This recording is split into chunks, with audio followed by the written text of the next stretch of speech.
and we are back into the information session on the calls for proposals for life operating grants that are published in the Funding and Tender Opportunities portal of the European Commission, where we warmly advise you to go and carefully read the call documents. So we are here now to explain a bit more in detail what the call is about and what are the objectives, what is the scope, which are the organizations that we finance, and to give you an overview of the two calls for proposals for framework partnership agreements and for specific grant agreements for funding in 2025 and 2026. So I would like to invite my colleague Joël Noirfalis, who is working as a coordinator at CINEA. And Joël, please, you can turn on your camera and microphone and start the presentation. I will join later for some details on the calls. Thank you, Joël. Eva. Yes, so good morning and a warm welcome to you all. Yeah, I guess my name is not Anne Buril, so if you can actually go to the slide with my name on it, thank you very much. So my name is Joanne Noirfalis. As Eva mentioned, I'm a program coordination manager in CINEA, working more specifically on the Life NGO operating grants.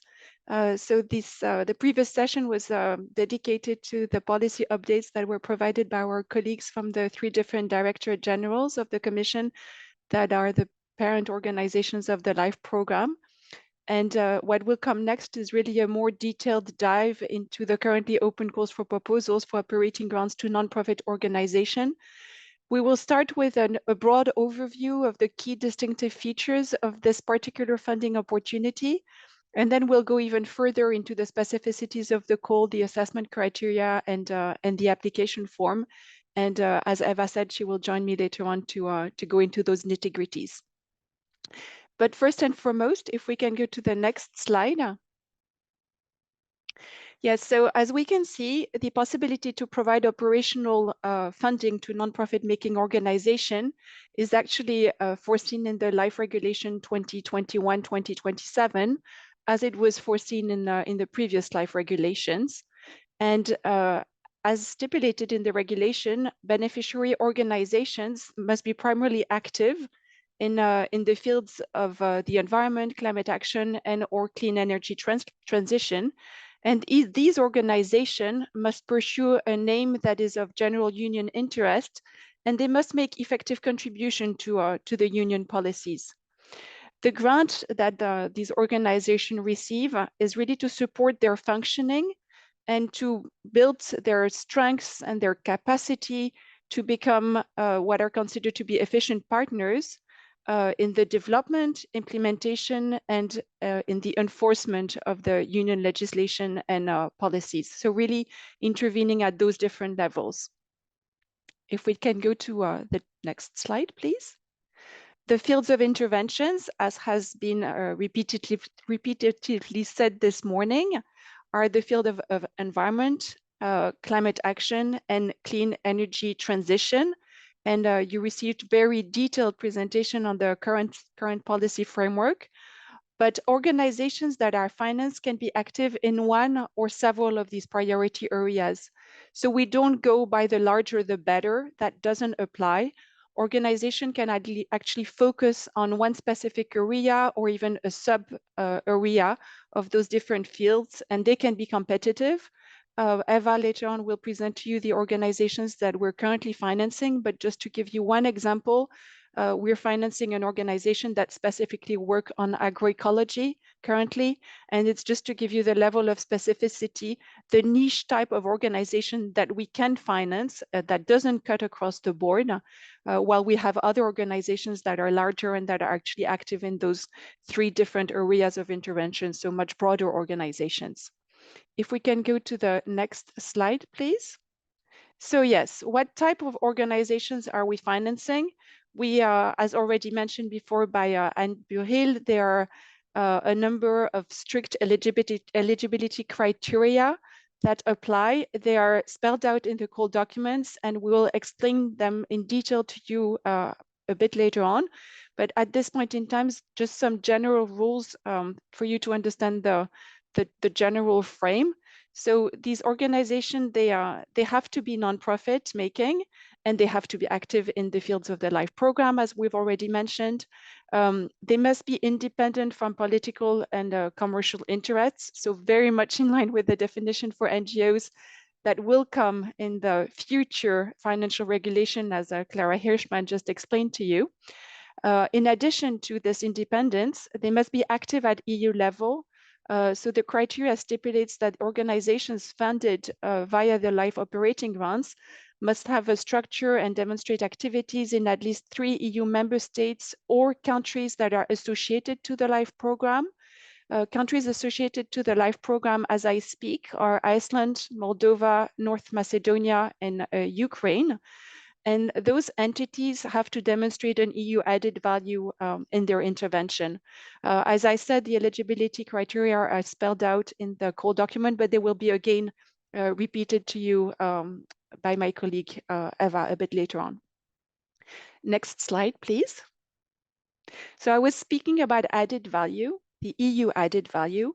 And this EU added value, we really think of it as a twofold function. On the one hand, we speak about the bottom-up function, and on the other hand, we think of a top-down function. The bottom-up function, it really refers to the EU policy advocacy role that these organizations have, in the sense that they support the development and formulation of EU policies by channeling their members and constituencies' views back to the European Union. Those organizations take part in consultative groups and/or experts meeting, and they bring in their expertise and civil society's contribution to the table. They can also play a role as an alert function to policymaking on new emerging issue, and inform and provide input to the policy formulation processes. This bottom-up function is really complemented by a more top-down one. If we can go to the next slide, please.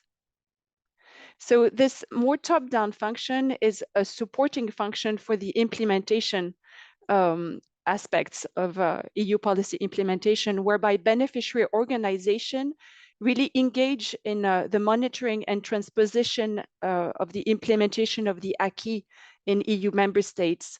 And when doing that, they can, not always, but they can act really as whistleblowers, and in some cases intervene in cases of breach of legislation in EU member states. They will have a key function in that role in informing about relevant EU policies, in leading campaign and raising citizen awareness and participation. And their intervention will really support an enhanced EU policy acceptance at EU member states level. Obviously, I mean, this can seem a bit overwhelming, but organizations are not asked to do it all. And some organizations will be more active in one role than the other. But as we will see later, these two functions that we describe here as top-down and bottom-up, they're really reflected in the award criteria that are then used in the evaluation process of the proposals that we receive. Next slide, please. So in order to identify suitable beneficiaries within this very broad framework that I explained to you, and that will be presented into more details, we're launching, as was said earlier on, 2 calls that are launched in parallel to one another. Those 2 calls were opened on the 18th of April 2024 on the European Commission Funding and Tenders portal, and applicants must apply to both calls. The first call for proposal is really a framework partnership agreement call for proposals with a deadline set on the 5th of September 2024.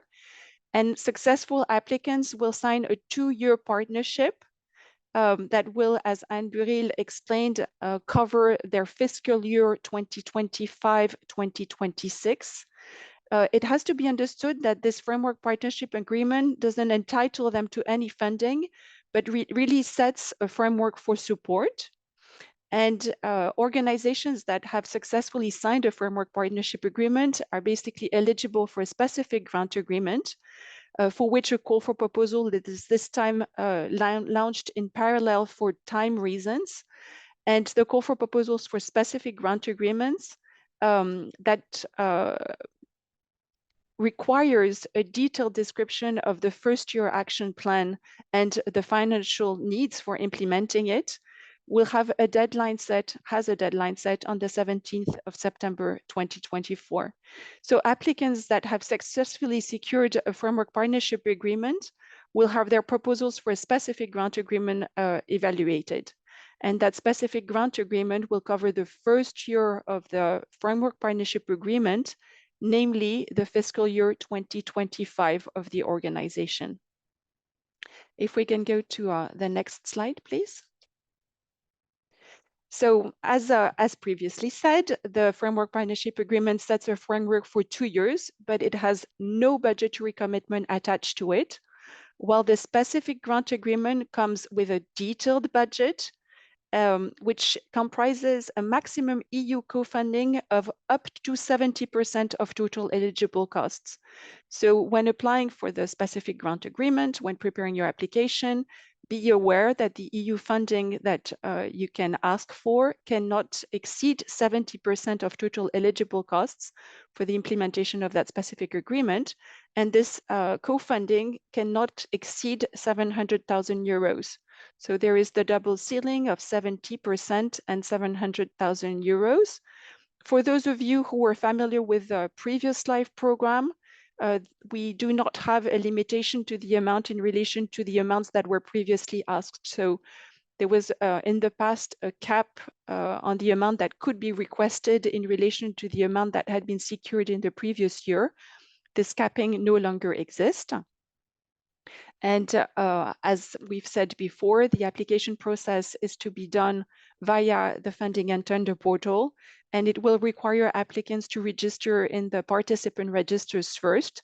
But all of that is detailed in the funding and tender portal and the call for document that we invite you to read carefully.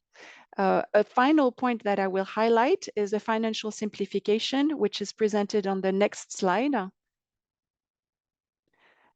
So this particular funding opportunity has a particularity. It will really be explained to you in much greater detail at a later stage by our financial colleagues, but we just flag it already at this stage in order for you to have a broad picture before dwelling into the details.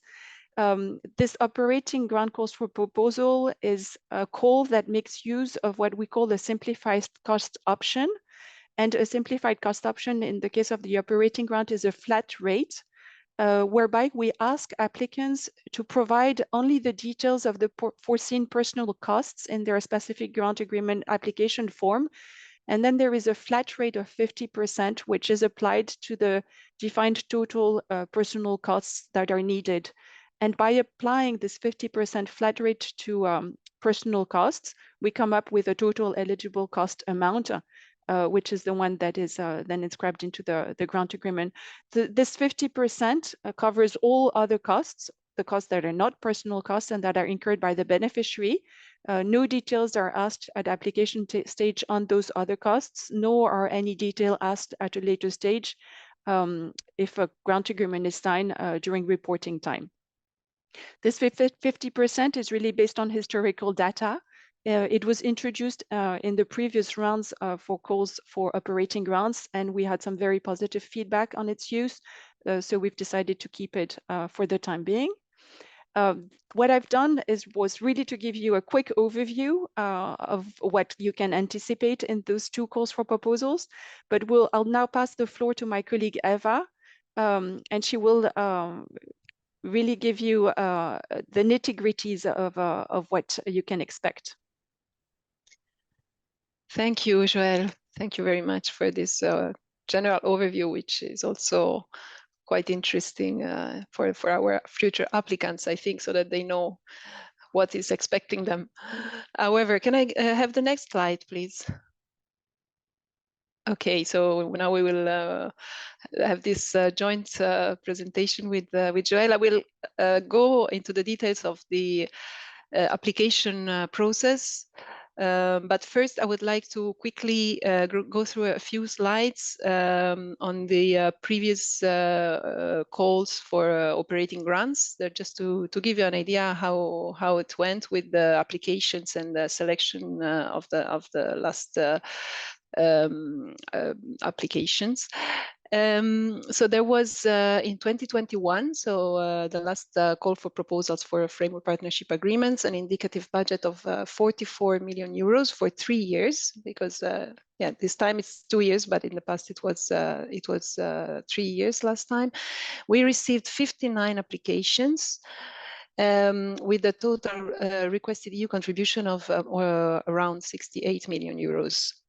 Out of this 59 applications, 47 passed the evaluation, but due to limited funding, we could finance 34 organizations. So as you can see, the process is rather competitive, and if you're not among the best applicants, it might be that you pass the evaluation, but you don't get the funding. So just a warning here.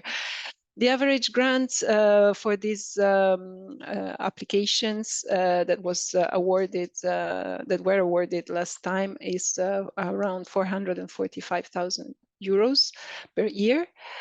I remind you that the maximum is 700,000 euros, and with an average EU funding of 43% of eligible costs. The maximum is 70%. So we see that a lot of our beneficiaries actually don't ask for the maximum of the grants. Here we have an overview of the policy shares as they were declared by the applicants themselves, how they themselves declare that they contribute to the different policies as a share of their work program. And we had 62% on environmental policies, 28% on climate action policies, and 10% on clean energy policies. Next slide, please. So here is a graphic overview of the previous call. Out of the 59 applications, 2 were found ineligible. So that's why we warmly recommend you to read carefully the eligibility criteria, because we don't want you to waste time with an application that might be found ineligible. 11 applications failed the award evaluation phase. And then, as I said before, 34 were funded, 11 were in the reserve list, and 1 withdrew because, if I remember well, this was an NGO that got another operating grant from another EU funding scheme, and therefore they couldn't get both, of course, so they withdrew from the LIFE operating grant. Can I have the next slide, please? Here is the list of the organizations that we currently finance. So following the call in 2021, we have selected these 34 organizations that are funded, that receive funding in the years 22 to 24. So I'm not going to list them, but as you can see, there are different kinds of organizations. As Joel was saying, they can be generalist and they can be rather niche type of organization. So we don't really focus on the number of policies or the scope of the organization, but rather on the quality of the proposal. Next slide, please. So now I will go more into the details of the application process. So first of all, the call for framework partnership agreements was opened on the 18th of April last week. It will close on the 5th of September. The idea is to select the framework partners that will sign the framework partnership agreement that will cover the years, financial years 2025 and 2026 of the organization.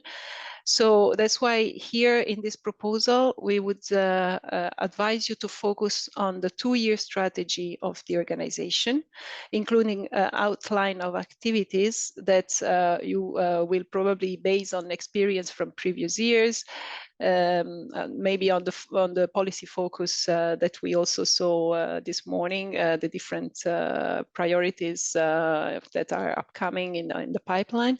We would ask you to distinguish between the first and the second year of your activities, also for practical reasons, because then when you prepare your SGA application just for next year, it will be easier to just get the activities of the first year that you can even extract from the FPA application. Please note that, well, as Joël already mentioned, there will be no financial details in the FPA application. We will ask you for a budget only for in the SGA application. We only need at this level to have an idea of the total costs, the overall budget, and what is the EU requested funding for these 2 years. And this is needed because we need to assess the financial viability of the organization. We need to know exactly how many, which organizations are above the financial cutoff due to the limited budget. And in case of proposals with equal score, we need to assess the value for money. If there are, for instance, 2 proposals which have the same score, the one with which is assessed with the best value for money will be ranked higher. Just for you to know. Can I have the next slide, please? Next slide, please. Thank you. Now, the SGA application, first of all, the call for proposals that opened as well on the 18th of April, but be careful because it is closing on 17th of September. So there are 2 different deadlines with 12 days between the deadline for the FPA call and the deadline for the SGA call. So you would be able to first submit the FPA application, and then the SGA application, you will have a few days more. So for the specific grant agreements, here we are only focused on the first year, so 2025. It will be also, of course, the first year of your FPA. There will be an invitation for proposals for the following year that will be sent only to the applicants that have passed the FPA selection. So it will be a restricted call next year. Therefore, we want you to develop an annual work plan that will be based on the same plan that you will have drafted for the FPA. So there must be really correspondence, a coherence between the 2. As a reminder, just as Joël already mentioned, the budget will be composed of the staff costs plus a 50% of the staff cost as a flat rate. The award criteria for the SGA application are limited compared to the award criteria for the FPA application, as we will see later. And then I also want to highlight that the ranking for the SGA will be the same as for the FPA. So what really counts here for the selection procedure is the ranking of the FPA. Next slide, please. So in a nutshell, the evaluation will be based on a pre-assessment by external experts, independent evaluators. Then there will be a final assessment by an evaluation committee that's composed by CINEA, DG Environment, DG Climate Action, and DG Energy, of which we saw some of the representatives this morning. A list of selected organizations will be established in consensus following this evaluation committee and based on the ranking that will be prepared by the external experts in agreement with CINEA. Next slide, please. So just to make it clear, how do we go from the FPA to the SGA evaluation? Well, first of all, the FPA, as you can see here on the left, normally we receive maybe around 60 or 70 proposals that are ranked according, of course, to the quality of the work program. Is following the award procedure. And as you can see, there will be proposals that will be ranked higher and others lower. Unfortunately, we can't finance in general, I mean, based on our past experience, all the proposals that are passing the evaluation process, but only those that are really higher on the list. Generally, those that are rather good managed to make it through the next step. And in fact, once the selection is done in the FPA, we establish a ranking list, and then we see at once which organizations can be funded on the basis of the available budget. And then when we starts the evaluation for the SGA. In fact, only those that pass the FPA selection will be considered for SGA. Then we see also if any SGA has not been submitted or anything, any SGA proposal has failed. And then we establish the final list of proposals that will be awarded for funding. Next slide, please. Here is an indicative timeline. Well, as we said already, the deadline for both FPA and SGA proposals is in September, but with two different deadlines. Remember, 5 September for FPA proposals and 17 September for SGA proposals. The evaluation will run from October to December this year. Then in December, we will notify the proposers of the applicants of the results of the evaluation. The signature of the framework partnership agreements is planned between January and March next year, and the SGA signature between March and April next year. We really aim at signing all the specific grant agreements by the end of April, so that you can already start with the pre-financing at the beginning of next year. That's as quickly as we can go with the double evaluation this year. Next slide, please. So now a few words on the budget, but our financial colleagues will give you a lot more details later on. The indicative budget of this call is 14.37 million euros multiplied by 2, because it's the next 2 financial years. Well, as I said already, around 35 NGOs are financed each year with this budget. The maximum is 70% and 700,000 euros per grant for each year. Sorry. Can I have the next slide? I will start with the admissibility and exclusion criteria. That's the first step of our evaluation. First of all, well, as you can well understand, you have to meet the deadline. A proposal is not accepted if it is late, and then you have to make sure that the proposal is complete. And then there is a clause that we call exclusion. That means that an application can't be accepted if the applicant is in a situation of bankruptcy, fraud, corruption, and so on. You will see all the forms in the funding and tender portal, so I don't need to go too much into detail. And the funding and tender portal also will alert you if something is missing, so you shouldn't worry too much.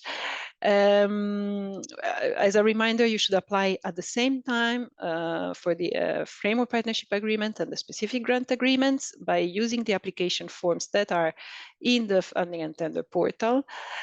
We also have a short list of annexes that are mandatory and that should be included in the application. So just as a reminder, the best way to start your application is to first read the calls to make sure that you really comply with all the criteria. Next slide, please. So just as a reminder, something that has been said before, but more in detail maybe, the eligibility criteria are rather strict for this call. Please make sure that you comply with them before you apply. Applicants must be, as you will see in the call, non-profits making legal entities that are independent from government, public authorities, political parties, and commercial interests that are primarily active in the field of environment or climate action and energy transition, and that have a very clear environmental, climate, energy objective in their statutes. So we will read your statutes to check if that is the case.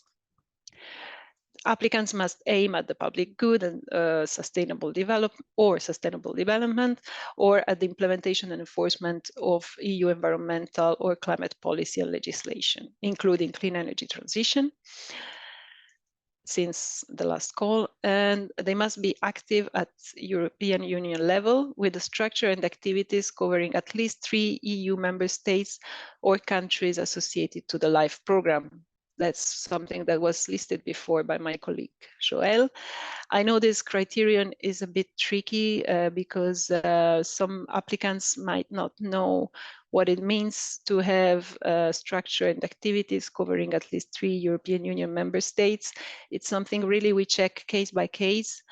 But just to clarify a bit, it means that we finance organizations that can really represent the civil society organizations on the ground that are based in different EU countries, because there is this kind of democratic approach to this call that we want to make sure that civil society is represented. And to do that, there must be a structure in place, meaning that you have, as applicants must have a kind of mandate from your members or partner organizations to represent them in the EU arena, vis-a-vis the EU institutions.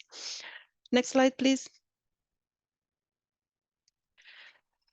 Then after the eligibility criteria, we go through the selection criteria. This is the next, the following step of the evaluation.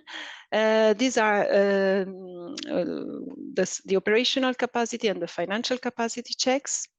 We want to basically make sure that our beneficiaries have the professional competencies and qualifications. Therefore, we check the staff that will work on your work program, and we also check the activity report. Then the financial capacity is not checked by our experts directly, but by a service in the European Commission to assess the financial viability of the organization, basically to make sure that they have sufficient funds to co-finance the work program. This 30% or more that would complete the grant. And this is to ensure that they can demonstrate stable and sufficient sources of co-funding through the 2 years. Can I have the next slide? Now, the award criteria, maybe Joël can step in. Yeah, for sure, Eva. Thank you for taking it as far as the award criteria for the framework partnership agreements. So, I mean, as Eva was explaining, the framework partnership agreement proposals will first go through this admissibility and eligibility evaluation. And provided that they're considered to be admissible and eligible, we will evaluate them against a set of 5 award criteria that are presented on this slide, and that are all scored out of 20, as you can see. However, 2 of them have a different weighing, namely the award criteria for sensor function, which has a weighing of 0.25, and therefore counts for 5 points out of the total, and award criteria 5 that concerns organizational development that has a weighting of 0.75 and therefore represents 15 points out of the total maximum score of 80. As you will see, there is no minimum threshold per award criteria. There is, however, an overall passing threshold of 45 points that has to be reached in order for a proposal to be considered as passing meaning of sufficient quality to be recommended for funding if there is sufficient funding available. So I'll now take you through these different award criteria and what do they concretely mean. If we can go to the next slide, please. So the first award criteria looks at the relevance of the proposal, and as indicated before, it counts for a total number of 20 points out of 80, so it has a significant weight. And we will really look here at the relevance of the proposed work plan to one or several of the objectives of the LIFE program. We will also assess the extent to which this work plan is aligned with the relevant policies that are covered by the calls for proposals, and the extent of the EU added value of the proposals that you're putting through. If we can go to the next slide, please. So this second award criteria, it also has a maximum of 20 points out of 80. It's entitled EU Policy Shaping, and it really relates to what we were speaking about early on, that was the bottom-up role of the organization that we're looking at financing. And what we will assess here, it's really the level of the in-depth understanding of the EU policy processes of the applicant. We will also assess the extent to which the applicant will support the policy-making processes with knowledge and evidence base. It's also a criteria where we assess the extent to which the organization can act as a channel between the EU level and civil society in providing input to the policy making processes. Under this award criteria 2, we also very much look at the structure and the means that are in place and proposed to act as a vehicle and as a voice of the concerns of the EU citizens vis-à-vis relevant institutions. If we can go to the next slide, please. So award criteria 3, it's really the other side of the coin. It's what we were speaking about and referring to as this top-down role. And it will look at the extent to which the proposal seeks to improve the implementation and enforcement of EU policy and legislation at different levels. It also looks at the extent to which the applicant can really act as a channel between the EU level and civil society organization, promoting acceptance of policy implementation, and the extent to which the applicant will actually make use of their network to identify barriers to the implementation and use this feedback and this information for policy feedback and formulation. This award criteria will also seek to assess the appropriateness and the quality of the communication and the dissemination measures that are proposed to create leverage. And finally, it will also look at the extent to which the strategy possibly helps to secure relevant investment or to address externalities. This award criteria also counts for 20 points. I think I had mentioned it, but we can move on to the next award criteria. So the award criteria 4 is really assessing the censor function of the organization. Due to its weighing, it counts for a total of 5 points out of 80. It kind of speaks for itself because we will look here at the extent to which the activities proposed, the strategy proposed, will allow detecting new or emerging issues and the capacity of the applicant to act on these identified emerging issues. Next slide, please. The fifth and last award criteria through which the framework partnership agreement application are assessed is award criteria 5, which focuses and takes a closer look at the organizational development intentions of the applicant organization. Due to its weighing, it counts for 15 points out of 80. And it will really assess the extent to which the applicant represents relevant stakeholders and endeavors to develop its membership base. We also look at the fundraising strategy and the intentions of diversification of funds. It's the award criteria where we assess the dependence on the life operating grants and the strategies to really address this dependence. It's the award criteria that also allows us to look at the overall value for money of what is proposed, taking into consideration the anticipated resources required and the expected results and intended impacts of your proposal. So that was in a nutshell the 5 award criteria that will be used to assess the quality of your proposals. They're presented in detail in the code documents. They're really the lens through which we look at your proposal. So we strongly advise you to use the same lens when preparing your application form. And I will now pass back the floor to Eva, who will present the application forms in more details. Thank you, Joël, for presenting the award criteria. Can I have the next slide, please? Okay, so now more in practice, how to prepare proposal. Well, first of all, in general, you have to submit the proposal electronically in the Funding and Tenders portal electronic submission system. So the same website where you have found the calls. Proposals, including annexes and supporting documents, must be submitted using the forms that are provided there. So I know that some long-standing beneficiaries used to submit proposals by sending us huge amounts of paper. Now it's not the case anymore. We have gone paper-free since the call 2021, and we are happy to receive your proposals in an electronic format.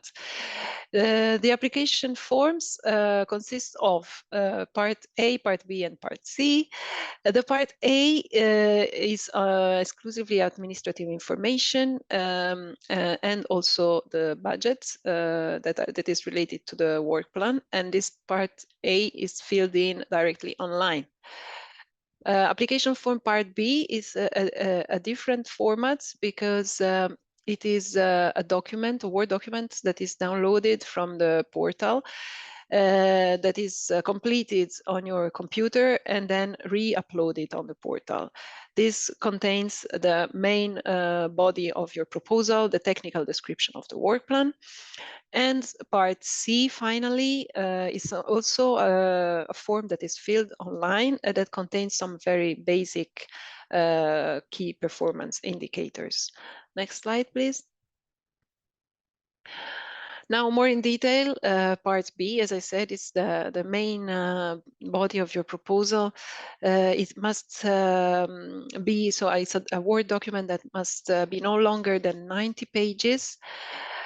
Any language is accepted, but we would highly recommend you to use English, also to simplify the whole process.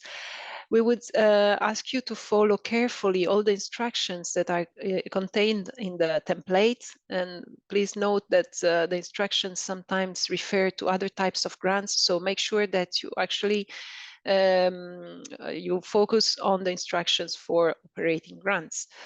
We would ask you to make sure that the text is clear, that if there are acronyms, then they are clearly explained, and or that a glossary is included in the that would be even better.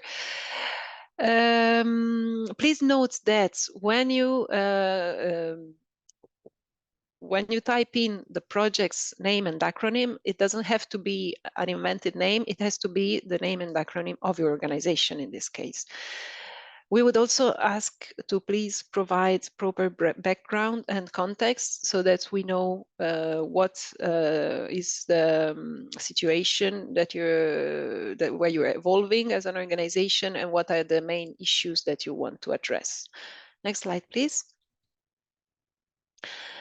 So the first part of this application form is called relevance, and the second is called impact. So we want you to focus, first of all, on the description of the organization and of its members, then to give a description of the mission, vision, and objectives of your organizations, how you contribute to EU policies, what are the policy priorities.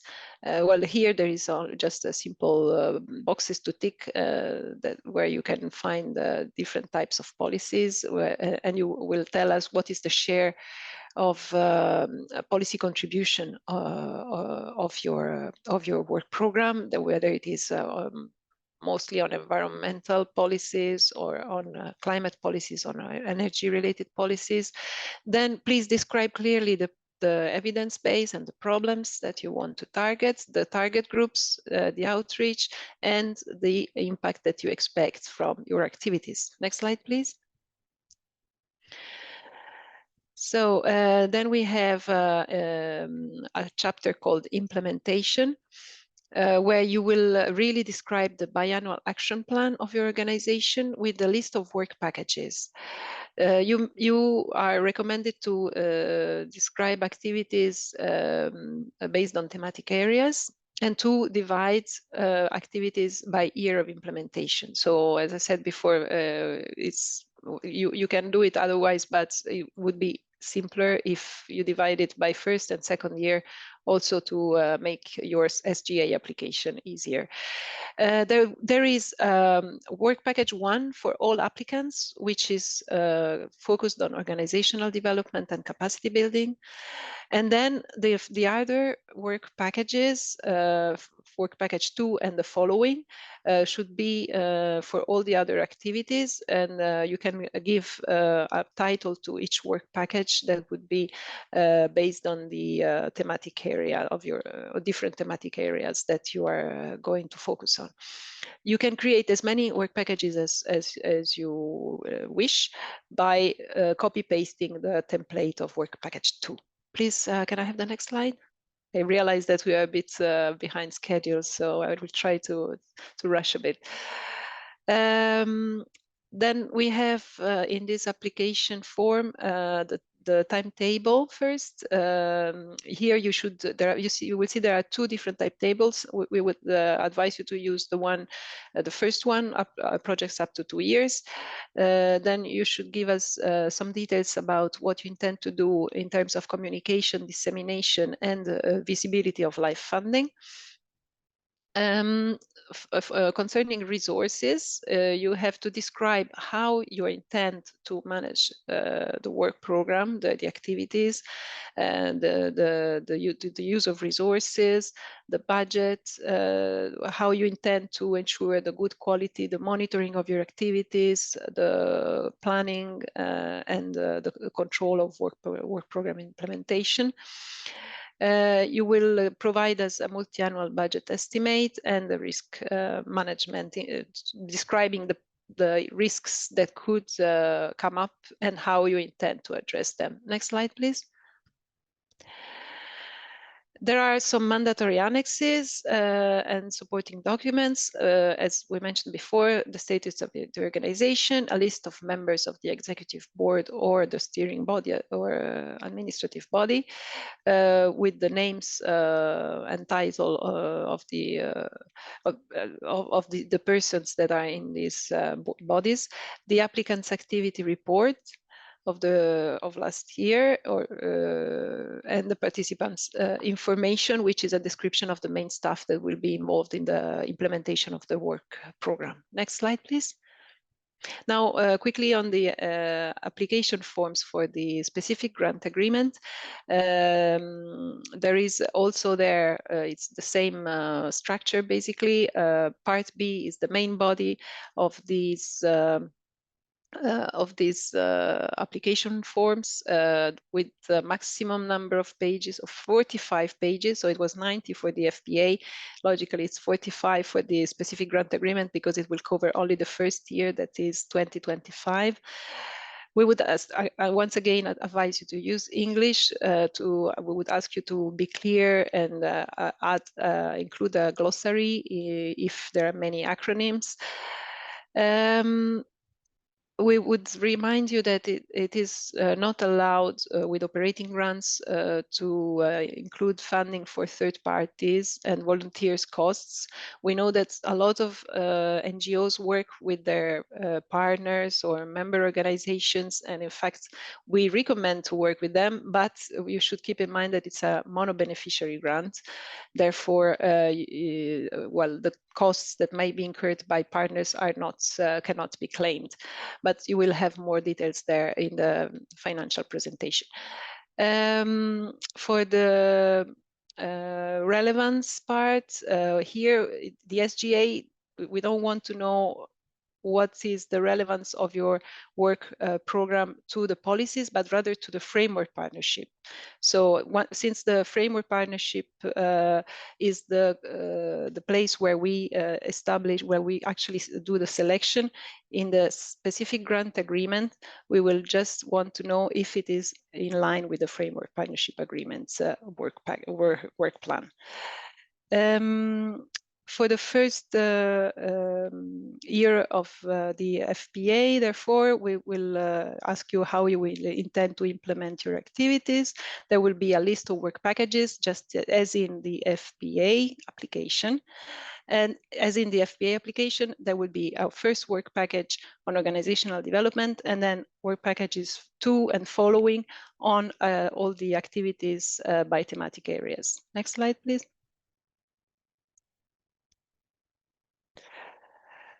There will be, once again, I don't need to repeat everything, but a section on communication, dissemination, and visibility, a section on internal management, a section on risk management.